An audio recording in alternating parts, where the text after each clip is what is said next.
So reportedly, Joe Philbin was not on board with the Tyler Smith pick, and we know how us Cowboys fans feel about Joe Philbin. But not only was I going to talk about that, I also wanted to talk about the whole year that is going to impact Joe Philbin's job, which happens to be this year, because of the fact of how this Dallas Cowboys offensive line has shuffled around.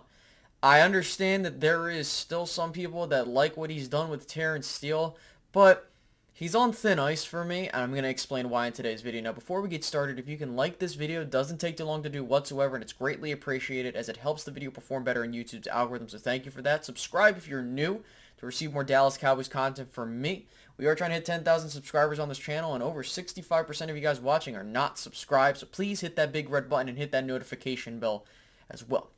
So there was a report that came out that, hey, Joe Philbin was not on board with the Tyler Smith pick. Now, I'm not going to sit here and act like I didn't like the pick, not because of the player, but because of the fact of where you got Tyler Smith. I had a second round grade on Tyler Smith, but that's because he was playing tackle. I think at guard, if you play him and you keep him there, I think you got a very solid guy there, and it appears that to be the case.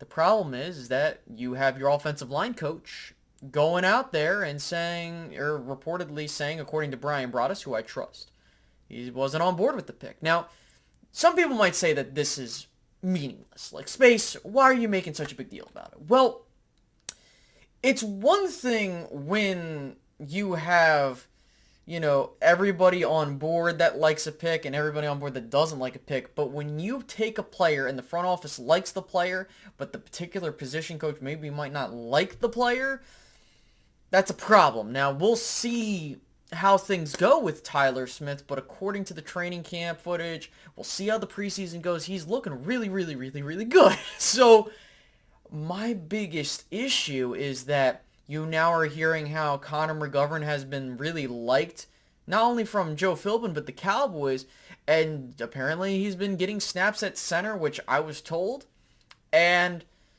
I don't know how he's been faring there. There hasn't been a whole lot of information outside of that, because it really feels like the Dallas Cowboys are trying to give Connor McGovern some way into the lineup, but if it were up to me, place him as your right guard and sit him there. Have him as your back up to Zach Martin, and not having this situation where you're forcing him to be on the starting lineup. You don't have to do that. And it's just worrisome because unless he's playing very well, I don't really see a point in putting him in the lineup. It wasn't like he was bad as a player at the right guard spot. The problem was the way the Cowboys put him into that starting lineup. And, they have this Mac package, they like to call it, with him, and it's a weird fullback package where they're using him as that, which fine, whatever. But the problem with this formation is that it's super obvious sometimes with how we do things. And I know I'm getting away from talking about Joe Philbin, but I wanted to talk about Connor McGovern because someone wanted to bring up, hey, just as a heads up, Joe Philbin apparently, is trying him out at center and this, that, and a third. And it's just like, I don't know what the hell the Cowboys are doing. But getting back to why this is an important year for Joe Philbin, listen, you moved, well, not him, but the front office moved on from two starting guys in Connor Williams and Lyle Collins. You've heard the whole story. I don't have to go into a million details, but Terrence Steele is Joe Philbin's project, and so far he's looked good given where you got him. But this is a big year. You elected to move on from a guy like Lyle Collins, who, when he's on his A game, is a really damn good tackle. That's not saying that Terrence can't be that or he wasn't that. I think the biggest issue is that the Cowboys played musical chairs and really screwed up his flow. Mike McCarthy, as the head coach, loves continuity. And you can't mess with that, man.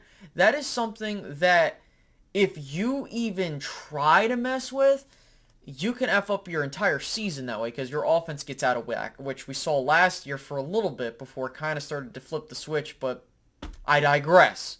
So Joe Philbin has that question. Center is another question because, hey, look, Tyler Biadasz, he was having some issues last season, and you were trying to hope that someone else can take his spot because you had your front office say there's open competition, And then your left guard spot, hopefully you fill in with Tyler Smith unless you don't like the guy.